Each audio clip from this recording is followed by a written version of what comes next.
Hey, how's it going? I'm Skinny Beans, and today we are going to be watching another Kyle Hates Hiking video, and it is three park rangers who died in horrific ways. This one kind of caught my attention because I don't ever hear a whole lot of park ranger stuff, except for the creepy pasta type stuff. So I I was kind of interested in this one because I don't ever get to really, or I guess I haven't really ever seen real stories per se for about park rangers. So this one definitely kind of caught my attention. So it will probably be a little bit disturbing. So I guess a viewer discretion is advised for this. But he doesn't ever show anything bad. But I'm sure it's they're all going to be really really sad. So I guess keep that in mind. But thank you so much for being here. And if you could, I would appreciate if you could leave a like and subscribe because it would really help me out a bunch. I also will have Kyle's video linked in my description below, so be sure to give him a bunch of support as well because he does some really, really great storytelling about hiking and nature and all that stuff. So if you are interested in things like that, I think he is a great, great channel. So be sure to give him some support. But yeah, so let's I guess learn about these three park rangers. Might not have ever thought about this.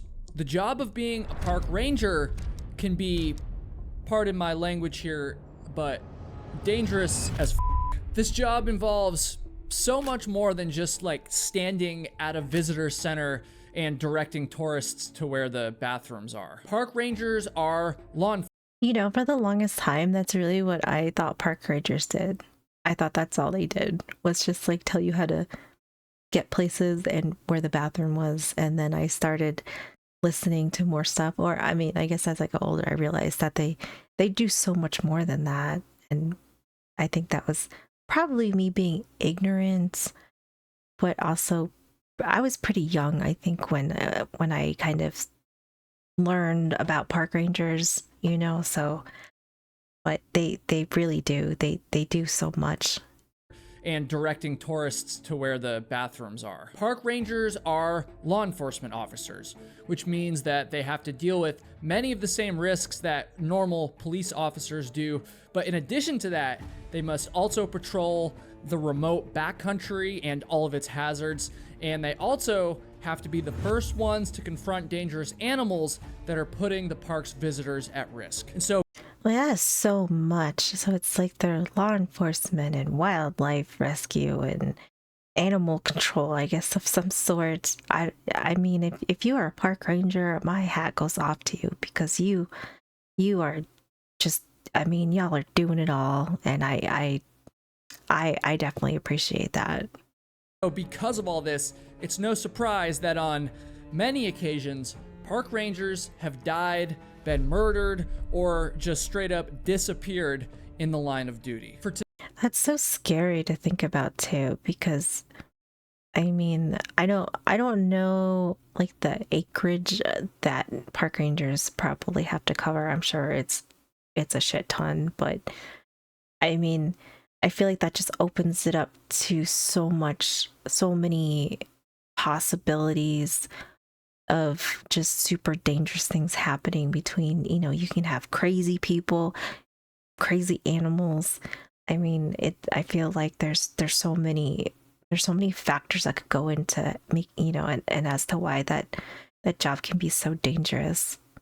Today's video, I've picked out 3 stories of park rangers who died while doing their jobs, but I'm going to be doing more than just telling you their stories and then moving on. I have some questions about each of these stories, questions that Oh, even years after the story took place remain unanswered. So I'll be highlighting these unanswered questions as I go along in this video, and I also want to hear your potential theories, answers to these questions, or your other unanswered questions in the comment section as well, respectfully, of course. So with I don't know if I'm qualified to give my input. I'll do the best I can.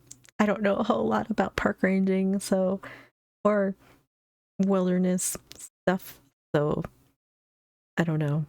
With that said, please join I'll me do on my a trip best. to one of the most beautiful places in all of the United States. That would be the great state of Colorado. I want to go back. This trip is free. It costs you nothing, but you got to hit the subscribe button Yes. to cover your admission. Yes, make sure to especially subscribe. if you're a repeat viewer and you haven't yet subscribed. Okay, so let's go to Rocky Mountain National Park. Around 11 a.m. on July 29th, 2005, a coworker dropped Ranger Jeff Christensen off at the Chapin Pass trailhead where he was going to Oh, he looks like he's so young. Oh, start a days-long backcountry patrol of the Mummy Range. About 2 hours after he was dropped off, he briefly encountered a couple from Oklahoma. They were hiking along, and they described Ranger Christensen as, quote, chipper, and they also said that he was moving well through the difficult terrain. But unfortunately, after Ranger Christensen parted ways with these hikers, he was never seen alive ever again. oh my gosh, that is so scary. He looks like he was so nice too. He was hiking solo, and these solo backcountry patrols are very common for rangers. I mean, it's just part of their job. But as a safety precaution, rangers do carry radios with them. Now, the area that Ranger Christensen was patrolling that day was definitely remote, and as I've established, it was rugged and difficult, but it was known to have radio coverage. Later on in the evening, Ranger Christensen failed to check in on his radio, and then the next morning, he didn't arrive for his scheduled shift. His fellow rangers in Rocky Mountain National Park knew that something was wrong, and so they launched a search. They did not half-ass this search either. Over 200 people began combing the backcountry, Oh, wow. searching along Ranger Christensen's planned route for that day. They even brought in dogs, I believe, up to 5 of them. And they also used aircraft, helicopters, spotter planes, things like that. I mean, they went all out. This was a massive search effort. That sounds like a massive search, although I don't know how. I feel like, I mean, obviously, like if somebody really goes missing, I don't know how you can't have a massive search because there's so much land to cover. It's like you need all the people and air, land, everything that you could probably think of. You probably need. And it lasted for over a week. But unfortunately, on August 6th, a hiker would accidentally stumble across a disturbing sight that would halt the search in its tracks. Oh, so no. you can probably tell that this story is about to take a pretty disturbing turn. And so before we get to that, I do want to make things fun for just a second longer here and tell you about Trainwell. Trainwell is the sponsor of this video, and they've honestly made it possible for I will say this, I will not skip anybody's sponsors in these just because, I mean, we're watching them and giving them the view and everything like that, but I also think it's important to always kind of watch their sponsor. I don't know. I just think it's the polite thing to do. So you can skip through my video if you want to get past his sponsor, but I'm more than happy to sit through them. for us to tell these stories. I don't even know what Trainwell and is, though. to bring awareness to these cases. I'm interested. And they've also what made is it this? possible for me to stay consistent with my workouts. And for that, I need to thank my Trainwell coach, Ryan. So yeah, Oh, okay. dude, shout out to Ryan. He's the man. So Trainwell is fitness made easy. And the way that it works is that they hook you up with a virtual trainer who will then go and create these customized guided workouts that are going to fit your goals, your schedule, and honestly, just like your current situation in life. And as an example of this, when I did my onboarding call with Ryan, again, shout out to Ryan. He's so sick. He's the man.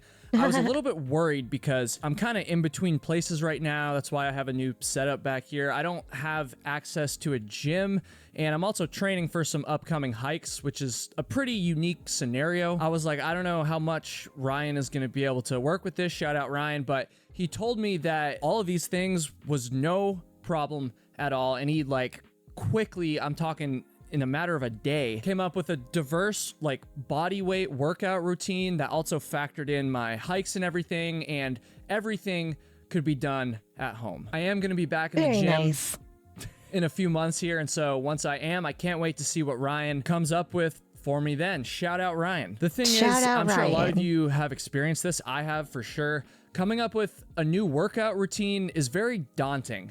And so it's super awesome that Trainwell basically takes care of all of that for you. They give you a customized workout plan that's super easy to follow, by the way. And they even have these instructional videos. So if you're trying like a new exercise or a new movement, it can be kind of tricky, obviously. The app, the videos they have on there, it makes it super easy to learn. And the thing is, Trainwell is so much more than just an app, right? I mean, your personal trainer is going to check in with you regularly. They're going to give you feedback. They can adjust your workout plans according to how things are going. They can even hop on video calls whenever you have questions. I mean, I'm telling you, That is kind of nice, though.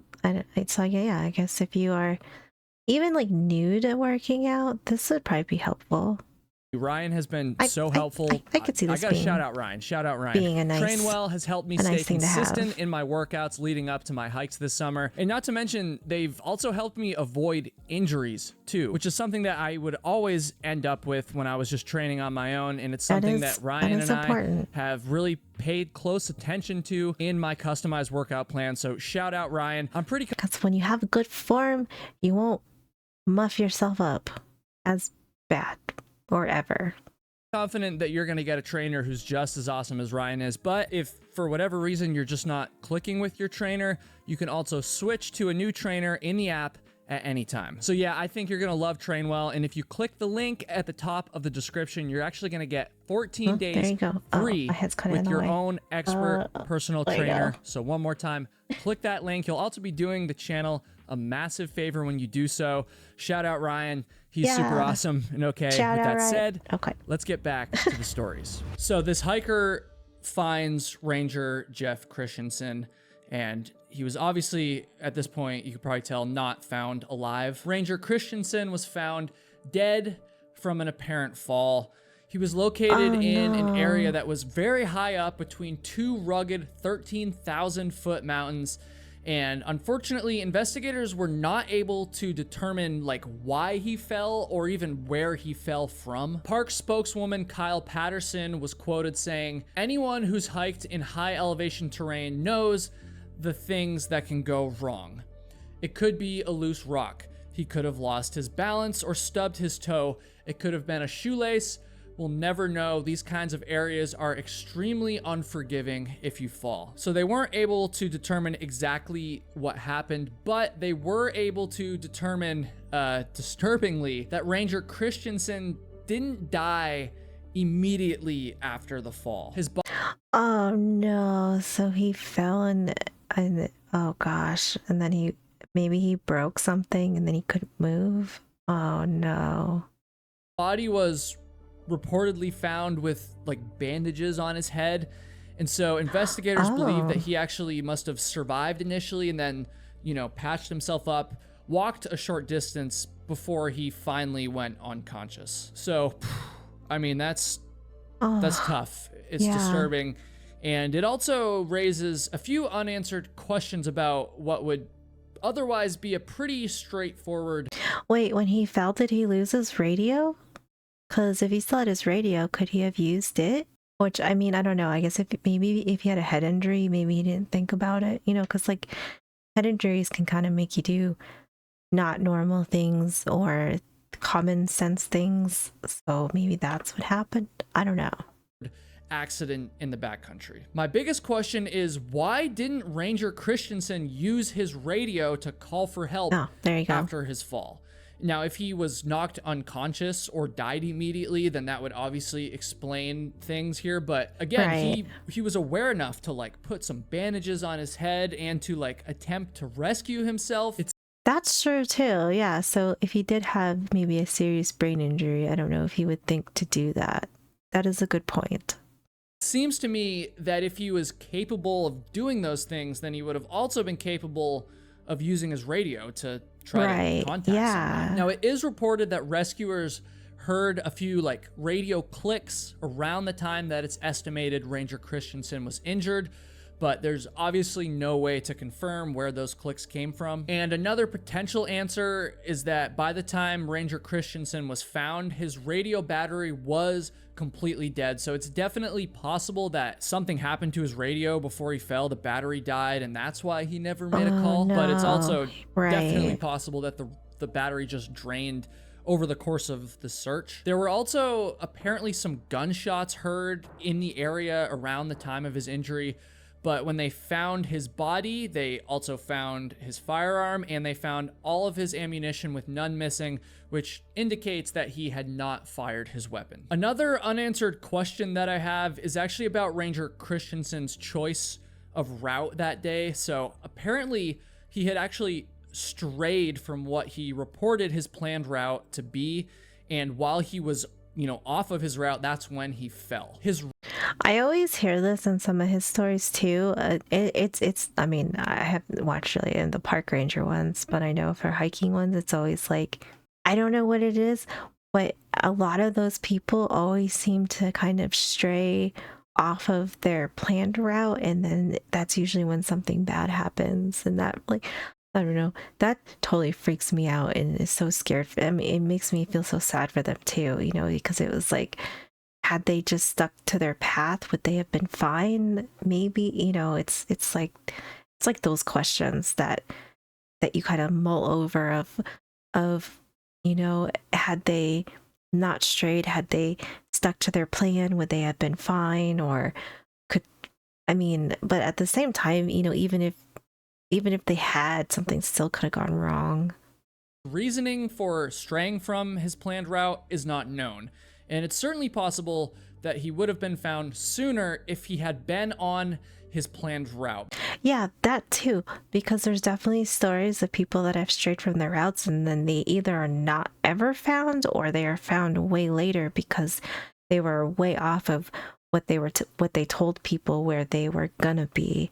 So then, obviously, when they go missing and people go looking for them, it's a lot harder to find them because they're not along the path that they said they were. And sometimes they end up like, 10 miles, if not more, from where they said they were going to be. So I can only imagine how much difficult that makes your search for them if that person were to go missing. Because obviously that's where searchers zeroed in on after he disappeared. To this day, we still don't know why he decided to change his route on the fly, although I did hear it described as a quote shortcut in one of the articles that I read, so maybe he did it to just save some miles. I don't know. I'm probably overthinking this.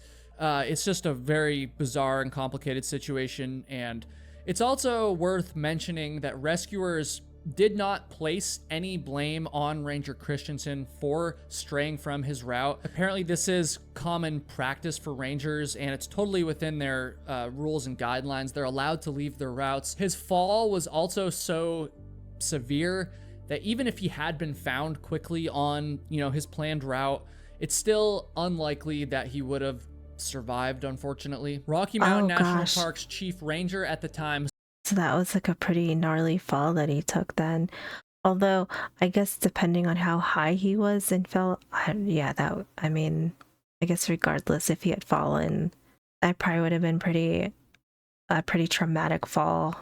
Would have survived, unfortunately. Rocky Mountain National Park's chief ranger at the time said, quote, "Had we known exactly where he was going, it's questionable whether we could have responded in a timely amount to get to such a remote area and get him evacuated to get the medical care he needed, which was essentially surgery." So leave a comment and let me know what you think of this story, and if you have any more questions about what happened, some unanswered questions, and if you have any feedback on it, please let me know.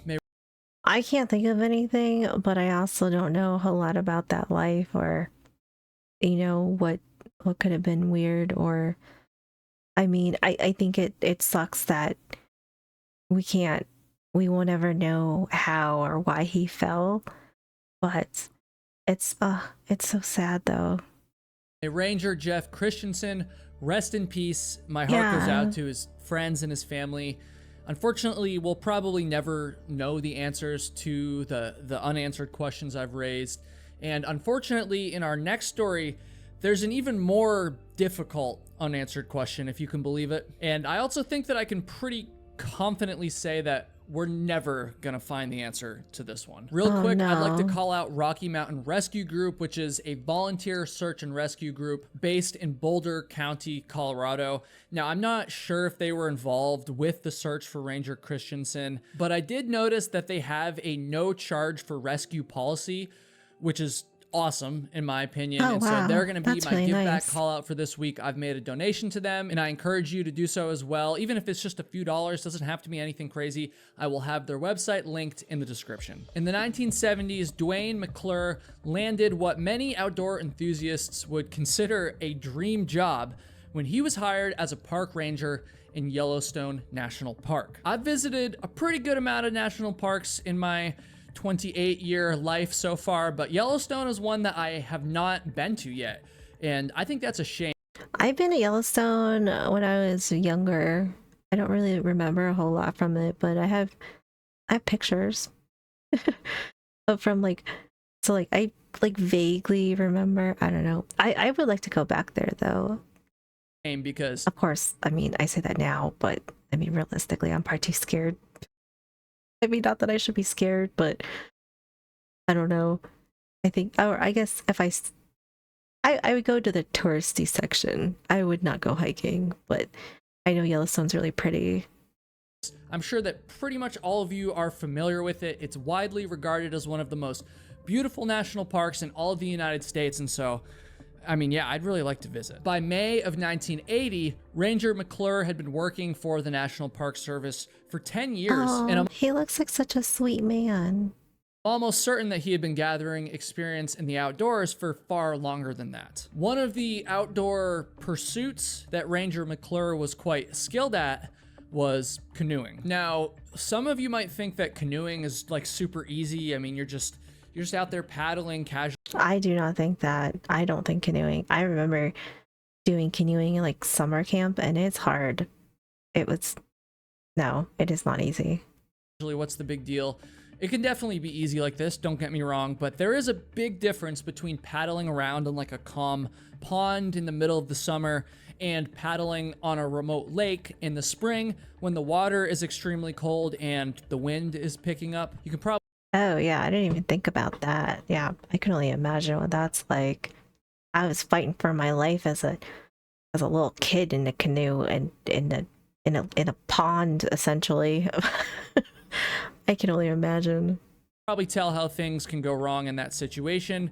You know, you got to be careful in those situations. Oh, yeah, that for situation sure. is unfortunately exactly what Ranger McClure paddled into on the morning of May 22nd, 1980. Not only Oh, was Ranger no. McClure a skilled canoeist, but he was also known to be, quote, precise and cautious. Because of that, it I would say those are two very good traits to have as a park ranger.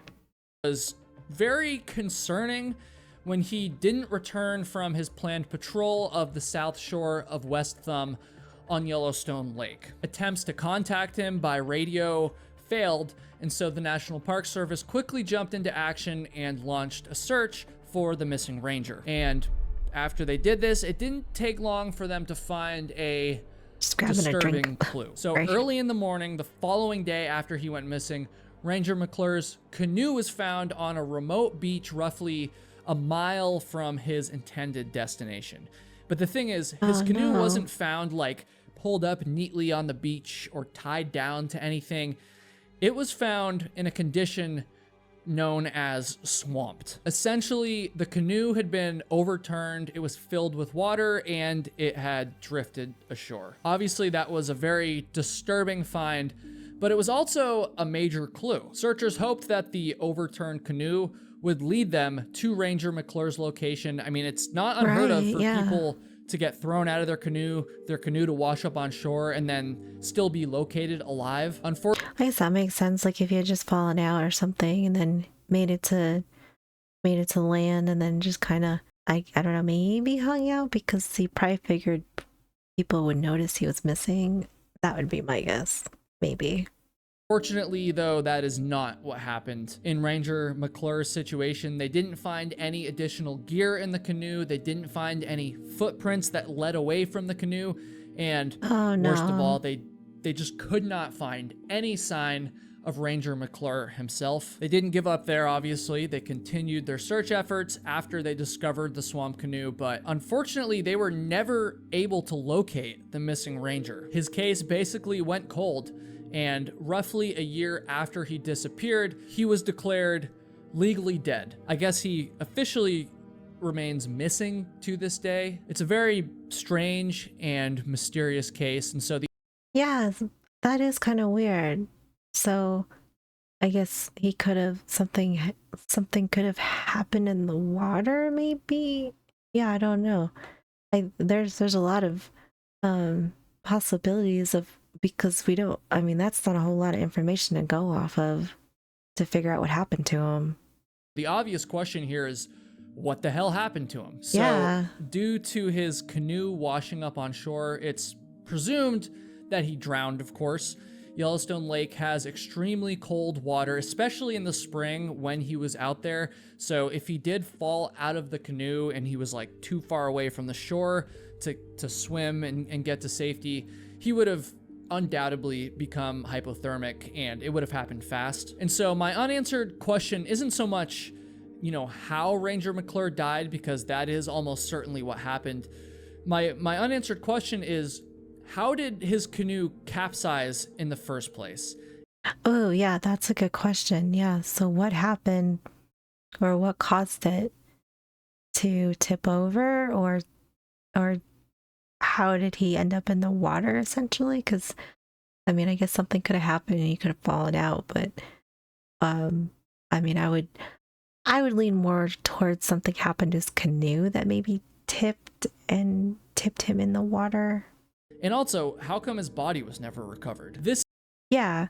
Did they ever send divers out or anything to try to look for him in the water? I don't know. I feel like we like we are not getting a whole lot, and is that because of the park not sharing that with us?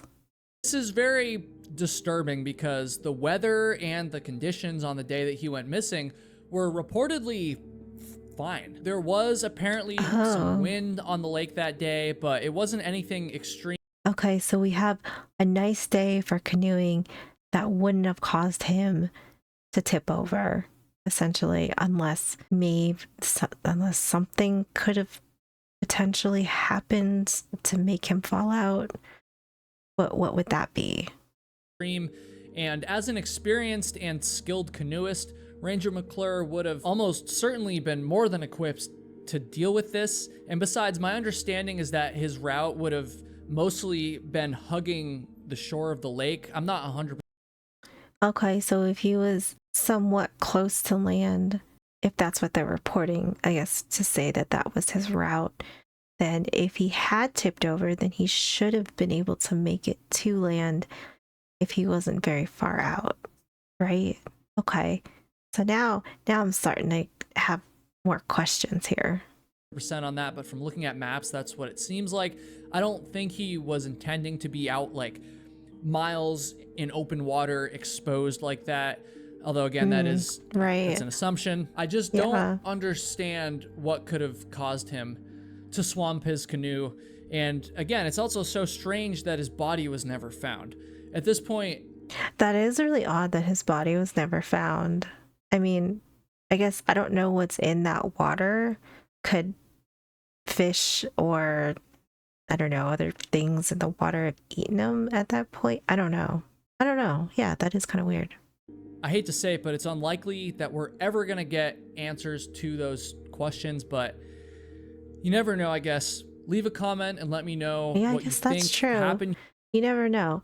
Something could totally break it open. I mean, there's lots of cases from, 50 plus years ago that are finally getting cracked, like within the last couple of years. So I guess maybe, but I don't know. When it comes to water things, I feel like if they don't know then, or within like the next few years, I feel like you're never gonna know, unfortunately, which is so sad. here and just let me know what you think of this sad story. My heart goes out to Ranger McClure, and may he rest in peace. Yeah. Though his fate is a mystery, there's never been any indication, at least that I'm aware of, that foul play was involved with his disappearance. I think it's important to note that. But for this next story, that was definitely not the case. So let's flash forward to 2012. New Year's Day 2012, to be exact. On this day, Margaret Anderson arrived at Mount Rainier National Park. Oh, she looks like she's so nice too. All these park rangers look like they're such sweet people, or they were such sweet people. It makes it so much worse. To begin another day working as a park ranger. So other than the fact that it was the first day of the year, there really shouldn't have been anything else different about her shift that day. Now, it was the middle of the winter, and so the roads were icy and they were dangerous, and therefore it fell on park rangers to enforce tire chain laws to ensure that everyone who entered the park would also leave the park safely. Unfortunately, on this day, there would be 2 individuals that would not make it out of Mount Rainier National Park. Oh my gosh, that's so sad. I would be a little freaked out driving around in there in the snow, and if you had to put chains on your tires, I mean, that means that's like some serious stuff you're going to be driving through. Alive. Good now, on one them of them for died enforcing in the line that. of duty, trying to keep the park and its visitors and their fellow rangers safe, and the other one died as a result of a desperate and futile attempt to avoid paying for their crimes. In the early morning hours on Sunday, January 1st, 2012, 24-year-old Benjamin Barnes was involved in a shooting in Seattle, which this allegedly happened over a dispute about a firearm, apparently. The shooting was the tipping point in Barnes's life, a life that had been sliding downhill for quite some time. Barnes had been enlisted in the United States Army, and he even served some time in Iraq, apparently, but he was eventually kicked out of the Army after getting arrested for DUI, among a few other things. I know that he had recently lost a friend, an Army friend, due to suicide.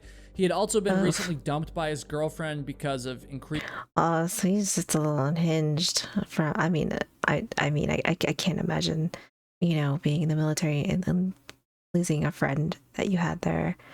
Increasingly volatile behavior on his part, and he was considered so dangerous at this point that he was only allowed to visit his daughter when he was supervised. And so by the time the first day of 2012 rolled around, Barnes. Not that I'm making excuses for him, I'm just saying, like, a lot of traumatic life events can definitely make people different, whether it be volatile or depressed or manic or whatever, Not that it excuses any actions if it involves hurting somebody, but I guess that's just an important thing to note on him, I guess, as the story goes. Barnes was reportedly, at rock bottom. He was homeless and he was living out of his car in the middle of the winter. So this dispute in Seattle happens. Up to 4 people are shot, and then Benjamin Barnes, he fled town, and for some reason he went right for Mount Rainier National Park. What an odd choice. I don't know. I guess I don't know how far that is from where he was, but that just seems like a very odd choice of escape. Must have made it through the park entrance gate without incident, but he eventually did drive up to a ranger checkpoint between the Longmire and Paradise areas of the national park. The park's spokesman would go on to state that Barnes's vehicle, quote, blew through that checkpoint and didn't stop. And this obviously got the attention of the park rangers, who immediately initiated a high-speed pursuit of Barnes and also called ahead for backup. Oh my gosh, that has got to be so dangerous to do a high-speed chase up there like that, and it's wintertime.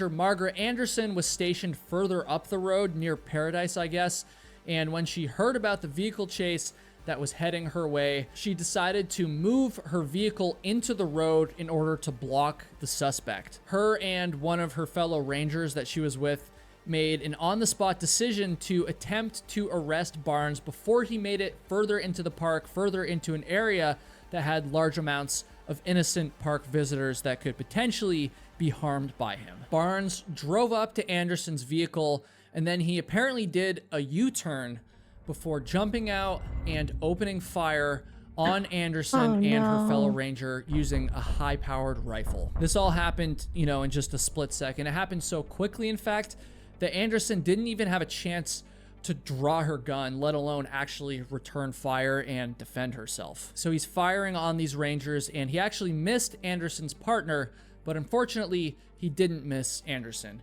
He hit her, and she was quickly able to alert authorities, I'm assuming over the radio, that she had been shot, but unfortunately, she did not survive for much longer after this. Her partner ended up driving away after this initial gunfire, and when backup did finally arrive, they were also fired upon by Barnes as they attempted to retrieve her out of her vehicle. So that obviously slowed things down, and by the time they reached her, she had already passed.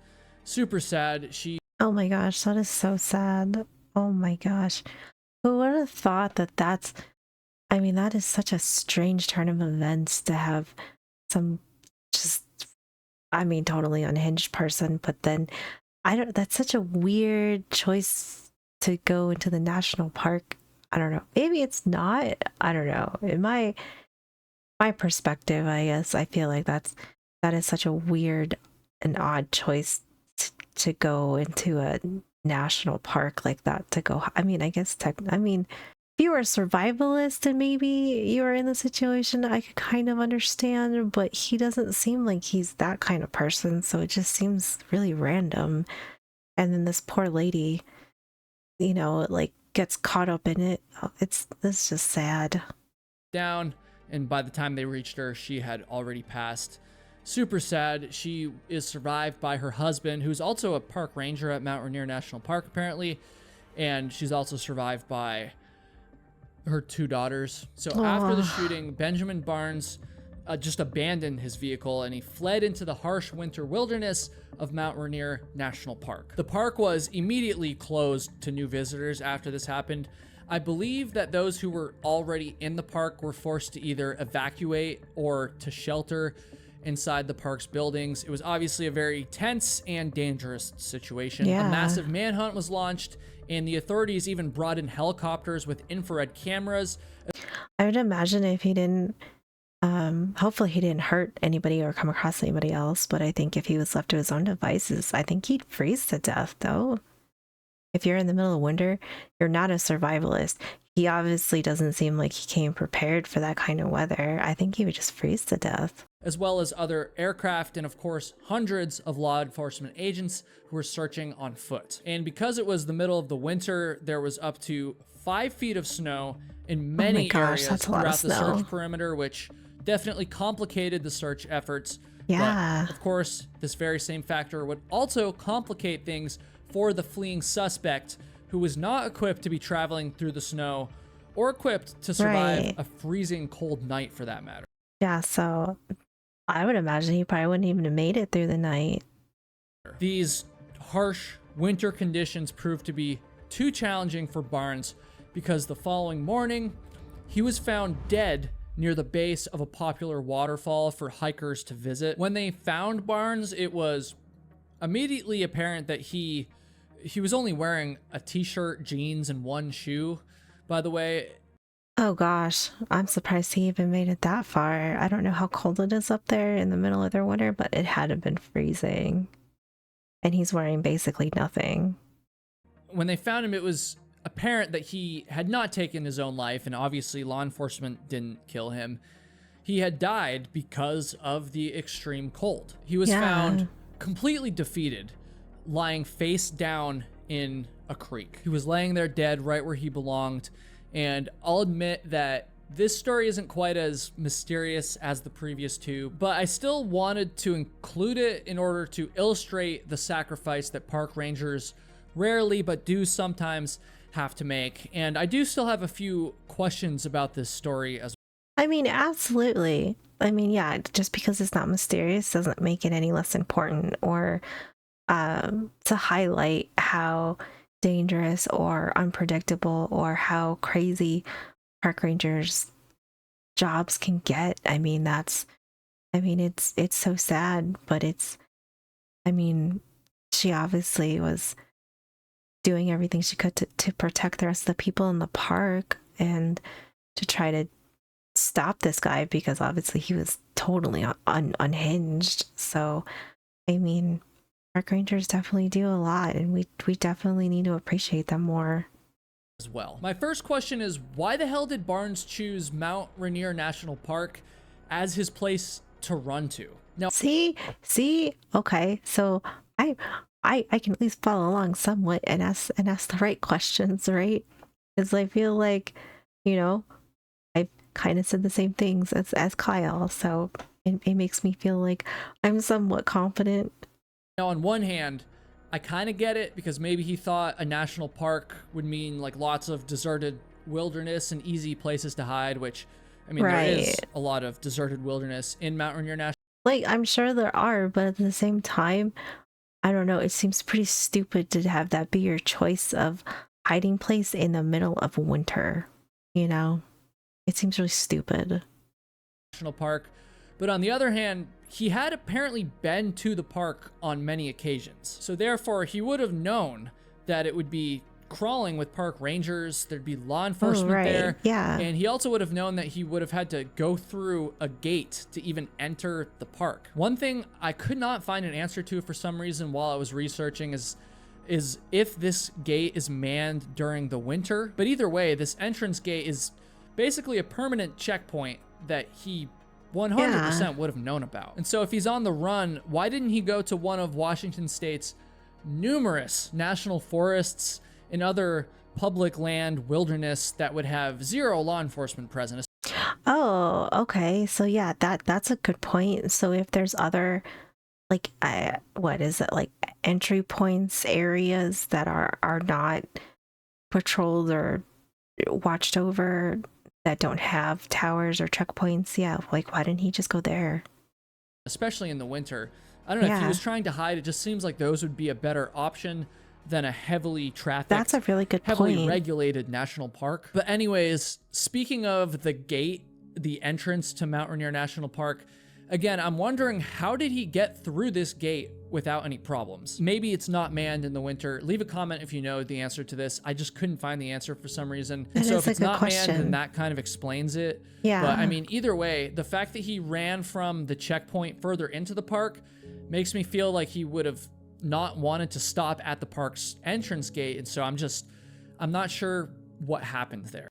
What I've never been there, so I don't know anything about that park, but if you, I guess, depending on where he was driving in through there, could you get somewhere else? Like, could you have used that to get to like another town, city? Like, I have no idea. Like, was that his plan maybe to try to go through the park to get somewhere else? But I don't know. But even that sounds weird too, because that doesn't really make a whole lot of sense either. And also, why the hell did he run at the checkpoint in the first place? I mean, if he had been stopped, he probably would have just been sent on his way if he had chains, or he would have been turned around if he didn't have chains. These are all right. Yeah. interesting questions, but then again, Benjamin Barnes was on the run. He was possibly intoxicated, and he was definitely not thinking straight, so maybe asking these I guess that's true too. final questions is just kind of pointless. At the end of the day, he was probably just acting on instinct, and I really doubt that there was any logic involved in his decision making. And Right. because of him, the National Park Service lost a selfless ranger, and Margaret Anderson's daughters and her husband, well, they lost their mom, and he lost his wife. May Ranger Margaret Gosh, Anderson that's rest so in peace. heartbreaking, My heart though. goes out to her family and all the families of any fallen law enforcement Yeah. officers for that matter. If you made it this far into the video, make sure you're subscribed so that you can help us reach our admittedly ambitious goal of getting to 1 million subscribers. Yes. And more importantly, I encourage you to honor Margaret Anderson, Dwayne McClure, and Jeff Christensen in the comments. One more time, don't forget to check out our sponsor Trainwell, formerly known as Copilot. If you click the link at the top of the description, you're going to get 14 days free with your own expert personal trainer. YouTube seems to think that you'd enjoy watching this video next, so give it a click, and thank you so much for watching. All right. Well, I think that was a pretty good one. Really super sad though, but very, I mean, it was still good though. Kind of wild about how, you know, just how dangerous park rangers' lives can be, or jobs are, and how much they have to deal with, and just everything that they do. So if you're a park ranger, my hat goes off to you, and you know, you definitely deserve a lot more recognition for a lot of your hard work and everything, because I mean that it's crazy how much you know, like watch over, take responsibility for, you know, keeping people safe, keeping animals safe, just everything. It's crazy. These stories were absolutely heartbreaking though.